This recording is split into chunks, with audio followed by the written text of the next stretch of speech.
बिस्मिल्लाहिर्रहमानिर्रहीम अस्सलाम वालेकुम। Welcome to my channel Mohammad Salman Kaini. आज हम बात करेंगे ओसनेट डी कैप्सूल्स के बारे में, इसके बेनिफिट्स, इसके साइड इफेक्ट वीडियो में डिटेल बता दूंगा। वीडियो शुरू करने से पहले आप सबसे एक छोटी सी रिक्वेस्ट है कि मेरे चैनल मोहम्मद सलमान कैनी को सब्सक्राइब कर दें, बेल आइकन को प्रेस करें और अगर एंड तक वीडियो पसंद आए तो वीडियो को लाइक भी कर दें। तो वीडियो शुरू करते हैं। ओसनेट डी जो कैप्सूल है ये हड्डियों की कमज़ोरी के लिए इस्तेमाल करवा सकते हैं आप। विटामिन डी की कमी को पूरा करता है और हड्डियों की नशोनुमा के लिए आप इस्तेमाल करवा सकते हैं। ये हड्डियों की नशोनुमा बहुत अच्छे तरीके से करता है और ये दांतों को मजबूत करता है। अगर आपके दांत कमज़ोर हो गए हैं तो आप इसको इस्तेमाल करवा सकते हैं। जहाँ तक इसकी प्राइस की बात की जाए, इसकी प्राइस है 250 रुपीज़, जो कि आपको हर मेडिकल स्टोर से मिल जाएगी।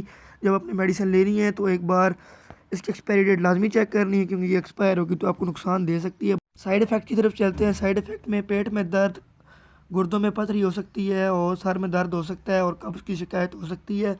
ठीक है, इसलिए आपने जब भी ये मेडिसिन लेनी है तो एक बार डॉक्टर से लाजमी रिव्यू करना है। ठीक है, और अगर आपको वीडियो पसंद आई हो तो वीडियो को लाइक कर दें, चैनल को सब्सक्राइब कर दें, बेल आइकन को प्रेस कर दें। इंशाल्लाह मिलते हैं अगली वीडियो में। इतनी देर के लिए अपना ख्याल रखिएगा। अल्लाह हाफिज़।